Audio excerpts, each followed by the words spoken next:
आज मेरे पास बहुत सारे सवाल आते हैं।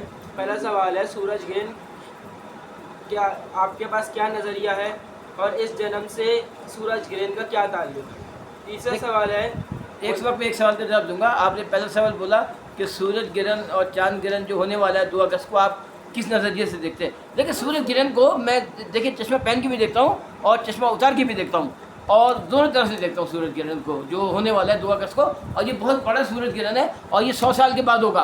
और आपने दूसरा सवाल क्या किया था बताइए। इस जन्म से सूरज देखिए क्या मैं आपसे इम्पोर्टेंट बात ये बताने वाला हूँ कि देखिए जन्म जन्म का साथ है, तुम्हारा हमारा हमारा तुम्हारा।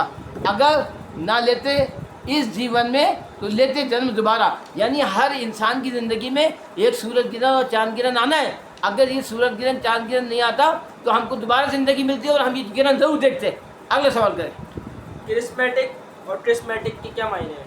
देखिए ये सूरज ग्रहण और चांद ग्रहण क्रिस्मेटिक है, क्योंकि ये क्रिस्मेटिक इसलिए है कि ये जो चीज़ होने वाली है ये इस बहुत साइंटिफिक तरीके से होगी। और अब जब ये 2 अगस्त को होगी तो अब इसके ठीक 100 साल के बाद होगी, 100 साल से पहले अब ये नहीं होगी।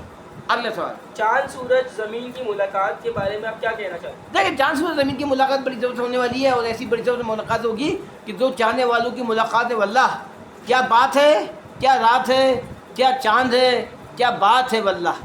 दो चाहने वालों की मुलाकात है वल्लाह। अगला सवाल कीजिए। अगला सवाल ये है कि ये एफिलियन और पेरिलियन और एपोजी और पेरोजी इसके क्या देखिए मैं आपको ये बताऊँ, ये चांद ग्रहण जो हो रहा है 2 अगस्त को सूरज ग्रहण, ये बड़ा डिफरेंट है। इसकी वजह यह है कि उस दिन जो है एपोजी हो रहा है, उस दिन पेरोजी हो रहा है। पेरोजी का मतलब क्या होता है, पेरोजी का मतलब ये होता है कि कोई सा भी ऑर्बिट हो, चांद हो या कोई सा ऑर्बिट हो, जब वो बिल्कुल ही अर्थ के करीब हो जाता है तो उसको पेरोजी कहते हैं, और इसका वाइस वर्सा उसको एपोजी कहते हैं। तो उस दिन होगा पेरोजी होगा।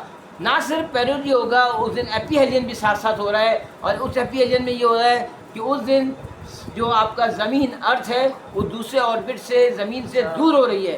तो एपीहेलियन एंड पेरोजी दोनों काम हो रहे हैं, ठीक है, पेरीहेलियन नहीं हो रहा है। तो मैं आपको ये बताना चाहा था, ये चीज़ 100 साल के बाद होती है। अगला सवाल अगला सवाल है जी, कितने साल बाद ये सूरज ग्रहण दोबारा ऐसा ही होगा। देखिए ये मैंने आपको बता दिया कि ये वाला सूरज ग्रहण जो है 100 साल के बाद होगा और 7 साल से पहले नहीं होगा। अगला सवाल कीजिए। अगला सवाल उमैर करेंगे।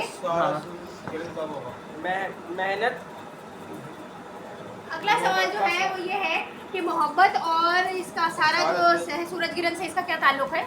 देखिए इसका बड़ी मोहब्बत से बड़ा गहरा ताल्लुक है। मैं इसका आपको ऐसे कह सकता हूँ कि इन चीज़ों का आपस में ज़मीन सूरज और चांद का आपस में ताल्लुक है। चांद जो है वो ज़मीन के करीब है और चांद की कशिश का जो असर है उस पर ज़मीन पे चांद की कशिश का असर ज़्यादा होता है, क्योंकि चांद ज़मीन के करीब है।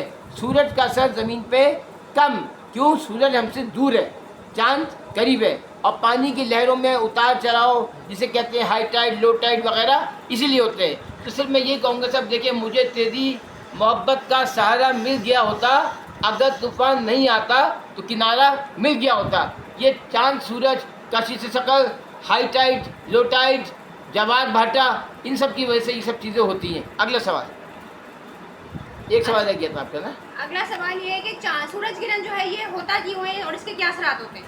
देखिए ये मैंने आपको सारी डिटेल ऑलरेडी बता दी है कि एक में ये होता है कि ज़मीन का फासला दूर हो रहा है, एक में ये होता है कि ज़मीन का फासला करीब हो रहा है, एक में ये होता है कि चांद बीच में आ रहा है, एक में ये हो रहा है कि सूरज ज़मीन में आ रहा है, चांद की शुआएँ ज़मीन पे नहीं पड़ पा रही हैं, सूरज की शुआएँ ज़मीन पे नहीं पड़ पा रही हैं, बिल्कुल अंधेरा हो जाएगा।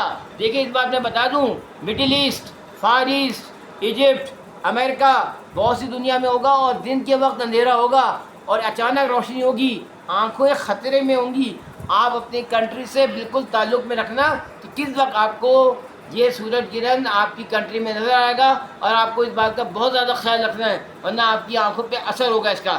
Thank you very much for good cooperation and coordination.